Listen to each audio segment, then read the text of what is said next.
নমস্কাৰ আজি আমি এই ভিডিঅ'টোত মাইক্ৰ'ছফ্ট ৱৰ্ডৰ ব্ৰেক অপশ্যনটোৰ বিষয়ে আলোচনা কৰিম। পেজ লেআউট টেবত থকা ব্ৰেক অপশ্যনটোত আপুনি ক্লিক কৰিলে ইয়াত দুটা পাৰ্ট আপুনি দেখা পাব। এটা হৈছে পেজ ব্ৰেক আৰু এটা সেকশন ব্ৰেক। এই পেজ ব্ৰেকত তিনিটা অপশ্যন আছে আৰু সেকশন ব্ৰেকত চাৰিটা অপশ্যন আছে। আজি আমি এই গোটেইকেইটা অপশ্যনে আলোচনা কৰিম।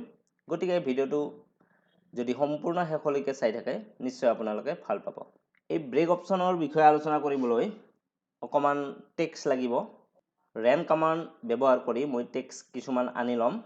সমান চিন প্ৰেছ কৰিছোঁ, RAND লিখিছোঁ, তাৰপিছত ব্ৰেকেট আৰম্ভ কৰিছোঁ আৰু ব্ৰেকেট শেষ কৰি দিছোঁ। এণ্টাৰ প্ৰেছ কৰিছোঁ, অকমান টেক্সট আহি গৈছে। এতিয়া চাব, মই আপোনালোকক দেখুৱাই দিছোঁ যে মোৰ ইয়াত এটা পেজ আছে। নিশ্চয় বুজি পাইছে, এটা পেজ আছে। এতিয়া যদি মই ইয়াত এণ্টাৰ প্ৰেছ কৰি দুই নম্বৰ পেজটো আনো, এই চাওক 2 নম্বৰ পেজ আহি গৈছে। ইয়াত যদি মই 2 নম্বৰ পেজত ধৰক কিবা কানি লিখিছোঁ, চাওক এতিয়া মোৰ ইয়াত দুটা পেজ আছে। 1 নম্বৰ পেজটোত ধৰক চেপ্টাৰ 1ৰ বিষয়ে লেখা আছে। চেপ্টাৰ 1 লিখিছোঁ আৰু মই এইটো ধৰক চিনি পোৱাৰ কাৰণে হিডিং বনাই দিছোঁ। 2 নম্বৰ পেজত চাওক, ইয়াত মই চেপ্টাৰ 2 লিখিছোঁ, এইটো বুজি পোৱাৰ কাৰণে হিডিং 2 কৰিছোঁ। আকৌ এবাৰ মই সৰু কৰি আপোনালোকক দেখুৱাই দিছোঁ। এতিয়া চাওক, যদি আমাৰ এনেকুৱা হয় যে 1 নম্বৰ পেজটোত লিখিব লগা কিবা আছিল, আমি লিখা নাছিলোঁ, এতিয়া ধৰক লিখিম। এতিয়া যদি মই 1 নম্বৰ পেজত আৰু কিবা লিখোঁ, তেতিয়া কি হ'ব যে 2 নম্বৰ পেজৰ সেই টেক্সটবিলাক তললৈকে নমাই দিছে। আপুনি যদি কিবা লিখে তাৰপিছত এণ্টাৰ প্ৰেছ কৰে, এনেকৈ আপুনি যদি 1 নম্বৰ পেজত এনেকৈ কিবা লিখে, এণ্টাৰ প্ৰেছ কৰে, কিবা লিখে, এণ্টাৰ প্ৰেছ কৰে, চাওক 2 নম্বৰ পেজত থকা সেই টেক্সটবিলাক তললৈকে আহি আছে। কিন্তু আমাৰ কোনো এটা চেপ্টাৰৰ বিষয়ে আৰম্ভ কৰিম, আমি পেজটোৰ ওপৰৰ পৰাহে এনেকৈ 2 নম্বৰ চেপ্টাৰটো তলপিনে যোৱাটো ধৰক আপুনি নিবিচাৰে। গতিকে এইটো মনত ৰাখক যে আপুনি এণ্টাৰ মাৰি এটা নেক্সট পেজ অনা যিটো পদ্ধতি, সেইটো ভাল পদ্ধতি নহয়। এইখিনি বুজি পালে এতিয়া মই বুজাম যে পেজ লেআউটৰ এই ব্ৰেক অপশ্যনটোৰ ব্যৱহাৰ কেনেকুৱা। মই এইখিনি কাটি দিছোঁ, পুনৰ মই আনি ল'ম। ইজুকেল RAND মই অলপ টেক্সট আনি লৈছোঁ। এইখিনি ধৰক ইয়াত মই চেপ্টাৰ 1 লিখিম। চেপ্টাৰ 1 লিখিছোঁ, এইটো মই হিডিং কৰি দিছোঁ। এতিয়া মোক লাগে কি যে 2 নম্বৰ পেজটো লাগে চেপ্টাৰ 2 বিষয়ে লিখিবলৈ। 1 নম্বৰ পেজত লিখিব লগা আমাৰ বৰ্তমান একো নাই। ধৰক এই 1 নম্বৰ পেজৰ য'ত লিখা শেষ হৈছে তাত ক্লিক কৰি আপুনি পেজ লেআউটলৈ গৈ ব্ৰেক অপশ্যনটোত যাই ইয়াত পেজ যিটো অপশ্যন আছে তাত ক্লিক কৰিব লাগিব। তেতিয়া আপোনাৰ 2 নম্বৰ পেজটো আহি যাব। নতুবা আপুনি ইনচাৰ্ট টেবত থকা এই পেজ ব্ৰেক অপশ্যনটো ক্লিক কৰিব পাৰে। যিকোনো এটাত ক্লিক কৰি লওক। মই ইয়াত ক্লিক কৰি দিছোঁ, 2 নম্বৰ পেজ আহি গৈছে। চাওক ইয়াত মই আগৰ দৰে লিখি ল'লোঁ আৰু ইয়াত চেপ্টাৰ 2 লিখিলোঁ, হিডিং বনাই দিলোঁ। চাওক এইবাৰ মই দেখুৱাই দিলোঁ দুটা পেজ আছে, এটা হৈছে চেপ্টাৰ 1, এটা হৈছে চেপ্টাৰ 2। এতিয়া যদি আপুনি 1 নম্বৰ পেজটোত কিবা লিখে, ধৰক মই এনেকৈ ৰেন কমাণ্ড ব্যৱহাৰ কৰি এতিয়া যদি মই ইয়াত ৰেন কমাণ্ড ইউজ কৰি আনিছোঁ ধৰক, বা এনেকৈ লিখিছোঁ, কিবা এণ্টাৰ প্ৰেছ কৰিছোঁ, কিবা লিখিছোঁ, এণ্টাৰ প্ৰেছ কৰিছোঁ, কিবা লিখিছোঁ, এণ্টাৰ প্ৰেছ কৰিছোঁ, চাওক 2 নম্বৰ পেজৰ একো প্ৰভাৱ পৰা নাই। নিশ্চয় গম পাইছে যে ব্ৰেক অপশ্যনটো ব্যৱহাৰ কৰিলে কেনেকুৱা লাভৱান হ'ব পাৰোঁ। অকণমান চাই থাকক, আমি যদি ইয়াত 1 নম্বৰ পেজত পিছত অকণমান আৰু বেছি লিখোঁ, পেজ যদি শেষ হৈ যায় তেতিয়া কি হ'ব চাওক 2 নম্বৰ পেজত থকাখিনি 3 নম্বৰ পেজলৈকে গুচি গৈছে, কিন্তু ই তললৈকে টেক্সটখিনি ঠেলি দিয়া নাই। লাগিলে ই এটা অইন পেজলৈয়ে গুচি যাব। এতিয়া এই ব্ৰেক অপশ্যনৰ ভিতৰত থকা 2 নম্বৰ অপশ্যনটো যিটো কলম, এইটো দেখুৱাম। চাই থাকিব। ধৰক এনেকৈ আপুনি লিখিছে, এতিয়া ধৰক দুটা কলম বনালে, আপুনি দেখিলে যে টেক্সটখিনি এটা কলমতে আঁতি গ'ল। এতিয়া আপোনাৰ প্ৰথম কলমটোত একো লিখিব লগা নাই, ধৰক 2 নম্বৰ কলমটোৰ পৰা ষ্টাৰ্ট কৰিব লাগে লিখা, তলৰ এইখিনিত লিখিব নালাগে। 2 নম্বৰ কলমটোত যাব লাগিলে আপুনি এই ব্ৰেক অপশ্যনটোত যাব লাগিব আৰু এই কলম অপশ্যনটোত ক্লিক কৰি দিব লাগিব। তেতিয়া চাওক 2 নম্বৰ কলমলৈ আমি আহি গৈছোঁ। এনেকৈ আপুনি কি কৰিব পাৰিব, 1 নম্বৰ কলমৰ পৰা 2 নম্বৰ কলমলৈ আহিব পাৰিব। আৰু যদি পিছত আপুনি 1 নম্বৰ কলমটোৰ তলত কিবা লিখেও, চাওক লিখি আছোঁ মই, 2 নম্বৰ কলমটোত একো প্ৰভাৱ পৰা নাই। তো এইখিনিও বুজি পালে। আকৌ মই এইখিনি ডিলিট কৰি দিম। চাওক মই ইয়াত এটা পেৰাগ্ৰাফ সিলেক্ট কৰি লৈছোঁ আৰু এইটো দুটা কলমত ভাগ কৰিম। চাওক প্ৰথম কলমটোৰ ধৰক লাষ্টৰখিনি, প্ৰথম কলমটোৰ যিটো লাষ্টৰ সেন্টেন্স, সেইটো ধৰক মই ইয়াত চিনি পোৱাৰ কাৰণে বেলেগ কালাৰ কৰি দিছোঁ, আপোনালোকক স্পষ্টকৈ দেখাৰ সহায় কৰি দিছোঁ। চাওক ৰঙা কৰি দিছোঁ। এই ৰঙা যিখিনি টেক্সট আমি লিখিছোঁ তলত, এইখিনি ধৰক 2 নম্বৰ কলমত আহিব লাগে, তেতিয়া ৰঙাখিনিৰ আগত ক্লিক কৰিব লাগিব আৰু পেজ লেআউটৰ ব্ৰেক অপশ্যনত গৈ 2 নম্বৰ অপশ্যনটো কলমত ক্লিক কৰিব লাগিব। চাওক 2 নম্বৰ কলমলৈ আহি গৈছে।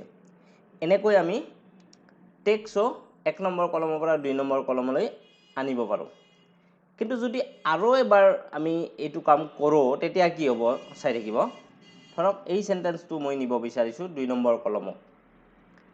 আকৌ এবাৰ মই যদি কলমত ক্লিক কৰি দিওঁ, 2 নম্বৰ কলমটো যাব, কিন্তু এইখিনি চাওক কি হৈছে। নিশ্চয় গম পাইছে যে তাৰে আগতে যিখিনি টেক্সট 2 নম্বৰ কলম হৈ আছিল, এতিয়া সেইখিনি 2 নম্বৰ পেজলৈকে গুচি গৈছে।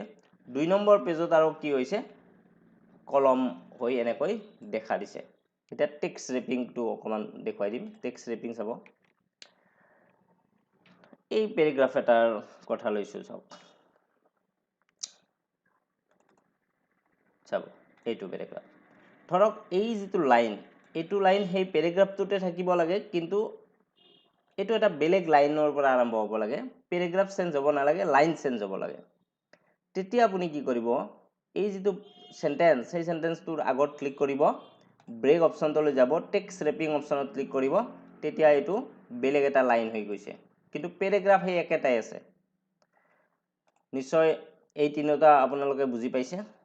তো এইবাৰ সেকশ্যন ব্ৰেক যিটো আছে, সেকশ্যন ব্ৰেকৰ নেক্সট পেজ অপশ্যনটো ব্যৱহাৰটো দেখুৱাই দিম, চাই থাকিব। Ctrl A মাৰি মই ডিলিট কৰি লৈছোঁ এইখিনি।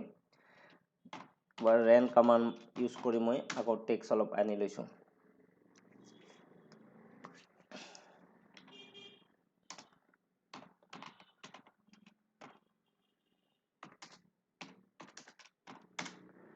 চাওক কেইটামান পেজ বনাই দিছোঁ মই।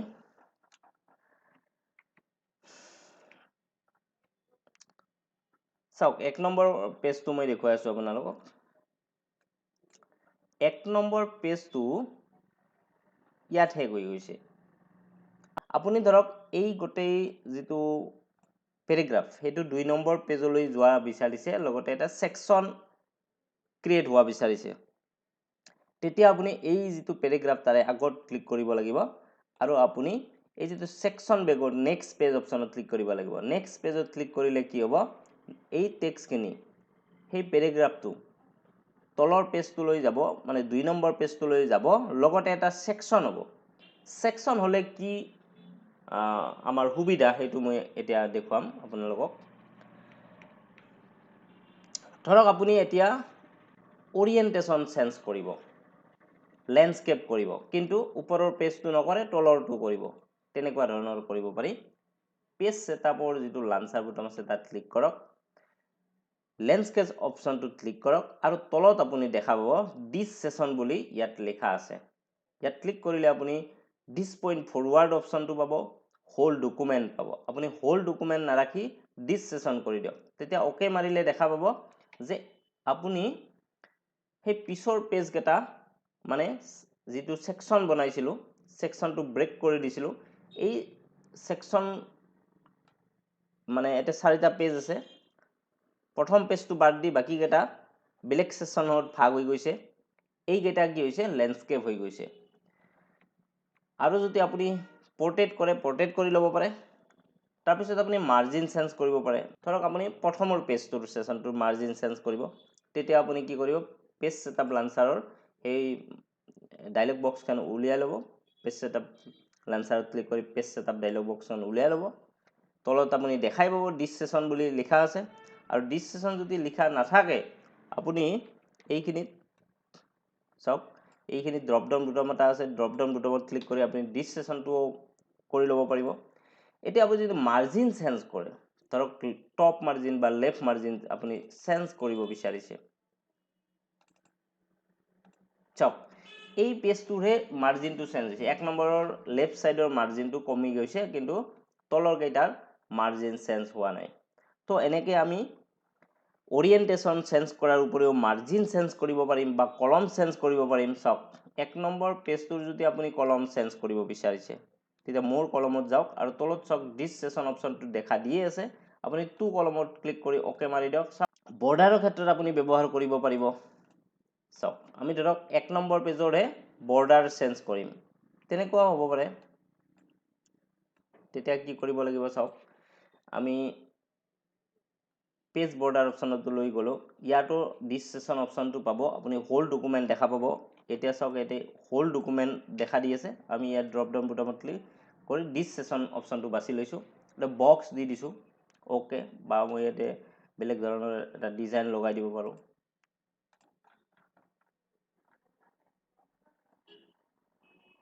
ধৰক এইটো লগাই দিছোঁ। চাওক এই ছেশ্যনটোতে হৈছে, তলৰবিলাকত হোৱা নাই, নিশ্চয় আপোনালোকে বুজি পাইছে। তেনেকৈ আপুনি কি কৰিব পাৰে,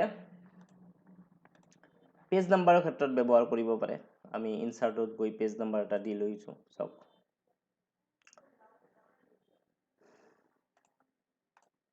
পেজ নাম্বাৰ দি লৈছোঁ, page number 1, page number 2, page number 3, page number 4, এনেকৈ আছে।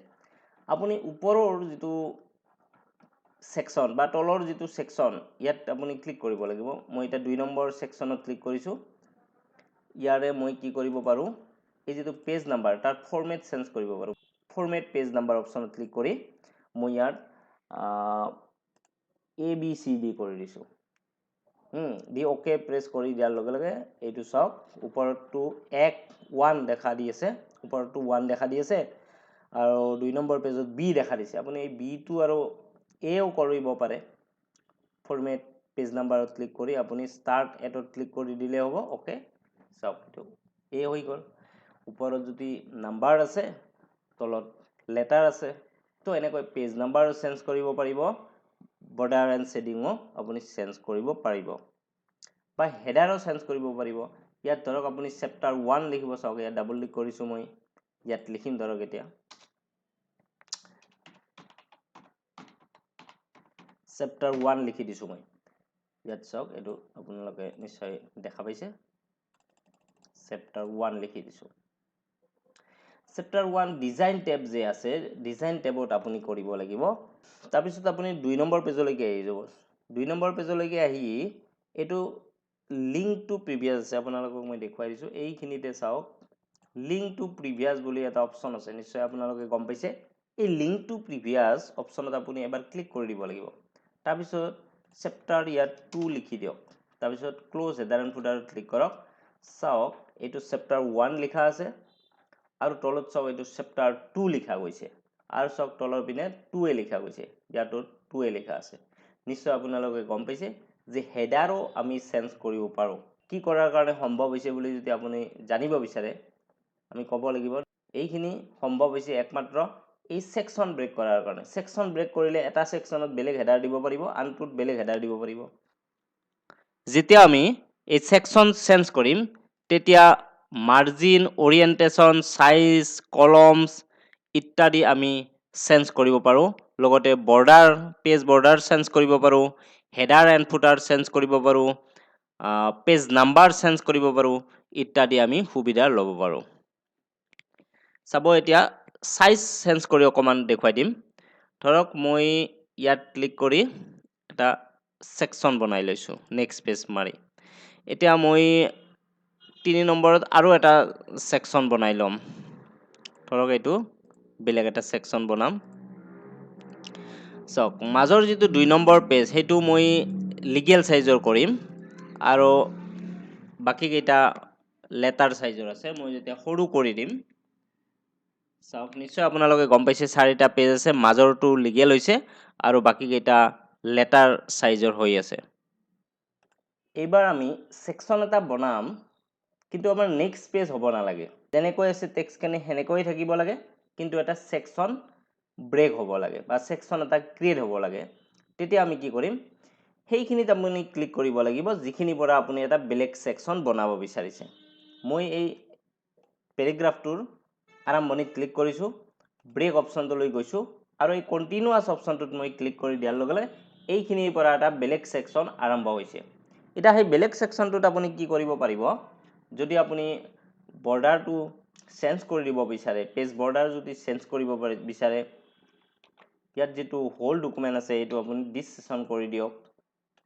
দি ওকে প্ৰেছ কৰক চাওক এইটো আপোনাৰ বৰ্ডাৰ লাগি গৈছে আগৰ যেটো সেকশন আছে হেতুত বৰ্ডাৰ হোৱা নাই আৰু মাছ ভাগতো আপুনি এনেকৈ সেকশন এটা বনাব পাৰে ধৰক আমাৰ এই পেজটোৰে মাজত এইখিনিত আপুনি সেকশন বনাব এক নম্বৰ পেজটোৰ মাছ ভাগত আপুনি পেজ লেআউট লৈ যাব ব্ৰেক লৈ যাব আৰু এটা কন্টিনিউয়াছত ক্লিক কৰি দিব এতিয়া কি কৰিব চাব কৰিব পাৰিব এতিয়া চাব কি কৰিব পাৰিব আপুনি ধৰক মাৰ্জিনত গল সেই যেটো আপুনি সেকশন বনাইছে ইয়াত আপুনি দিস সেশন বুলি দেখাই পাব এই দিস সেশন মানে এই সেশনটোৰ আমি কি মাৰ্জিন চেঞ্জ কৰিব পাৰিম আপুনি মাৰ্জিন ইফাল ইফাল কৰি দিব পাৰিব চাওক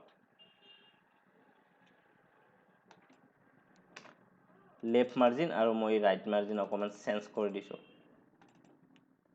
চাওক সেই সেকশনটোৰ মাৰ্জিন চেঞ্জ হৈছে তাৰ উপৰিও কি কৰিব পাৰে কলম যদি আপুনি 2 কলম কৰে বা 3 কলম কৰে আপুনি তিনিটা কলমত ভাগ কৰিব ধৰক ইয়াত দিস সেশন লিখা গৈ আছে মানে এই দিস সেশন মানে এই সেশনটোতে কাম কৰিব এই তিনিটা কলম হ'ব ওকে চাওক সেই সেশনটোতে কেৱল তিনিটা হৈছে ওপৰত হোৱা নাই বা তলত হোৱা নাই নিশ্চয় আপোনালোকে বুজি পাইছে তাৰ পিছত আছে ইভেন্ট পেজ এতিয়া এইখিনি মই ডিলিট কৰি দিছো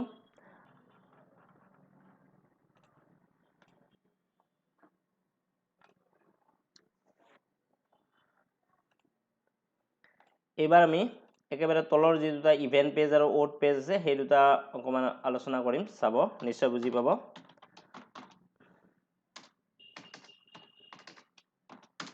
সব কেইবাটাও মই পেজ বনাই লৈছো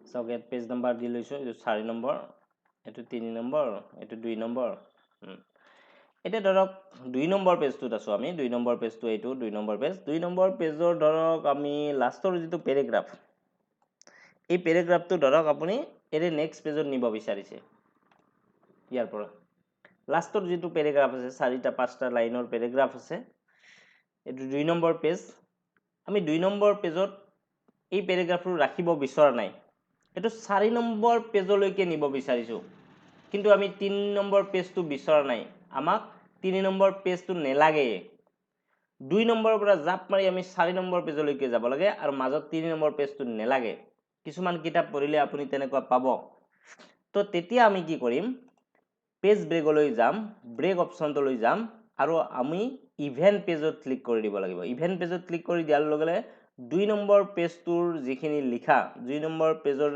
যিখিনি লিখাৰ আমি আগত ক্লিক কৰিছো সেই টেক্সটখিনি 4 নম্বৰ পেজলৈকে লৈ যাব আৰু 3 নম্বৰ পেজটো নাইকিয়া হৈ যাব চাওক এইটো আমাৰ তলত 4 নম্বৰ পেজ এই টেক্সটখিনি 2 নম্বৰ পেজৰ পৰা ইয়ালৈ আহি গৈছে আৰু এইটো চাওক 2 নম্বৰ পেজ মানে 3 নম্বৰ পেজটো নাইকিয়া হৈ গৈছে নিশ্চয় আপোনালোকে এইখিনি বুজি পাইছে এবাৰ পুনৰ মই কোড অপচনটো বুজাম মই অকমান ৰেন কমান্ড ইউজ কৰি টেক্সট আনি লব লাগিব আনি লৈছো পেজ নাম্বাৰ দি লব লাগিব তেতিয়া বুজি পোৱাত সুবিধা হ'ব চাব এবাৰ আমি 3 নম্বৰ পেজত আছো 3 নম্বৰ পেজৰ পৰা ধৰক এটা পেৰাগ্ৰাফ লৈও যাব পাৰে 5 নম্বৰ পেজলৈকে 3 নম্বৰ পেজৰ পৰা বা নিনিবও পাৰে ধৰক এটা সেন্টেন্স নিব মই ইয়াত ক্লিক কৰিছো লাষ্টৰ যেটো সেন্টেন্স তাৰে আগত ক্লিক কৰিছো আৰু আমি পেজ লেআউট টেবত গৈ ব্ৰেক অপচনটো লৈ গৈ একেবাৰে তলৰ যেটো ওড পেজ অপচন আছে তাত ক্লিক কৰি দিম দিলে লগে লগে কি হ'ব তো এটাটো বেলেগ সেকশন ক্ৰিয়েট হৈ গলে এই সেকশনটো ধৰক চেপ্টাৰ 5 লিখিম বা চেপ্টাৰ 2 লিখিম চেপ্টাৰ 2 লিখিছো চাওক এই চেপ্টাৰ 2 টো কি হৈছে চেপ্টাৰ 2 টো 5 নম্বৰ পেজৰ পৰা আৰম্ভ হৈছে আৰু আমাৰ প্ৰথম চেপ্টাৰ যেটো আছে সেই চেপ্টাৰটো 3 নম্বৰ পেজত শেষ হৈছে মাজত 4 নম্বৰ পেজটো নাই নিশ্চয় আপোনালোকে এই ব্ৰেক অপচনটোৰ এই অপচন বিলাকৰ ব্যৱহাৰ বুজি পালে যদি আমাৰ এই ভিডিওটো আপোনালোকৰ ভাল লাগিছে তেতিয়াহলে এই ভিডিওটো যিমান পাৰে শেয়াৰ কৰিব লাইক কমেন্ট কৰিব আৰু যদি আমাৰ চেনেলটো আপুনি এতিয়াও সাবস্ক্ৰাইব কৰা নাই অনুগ্ৰহ কৰি সাবস্ক্ৰাইব কৰিব আজিলৈকে মানে ধন্যবাদ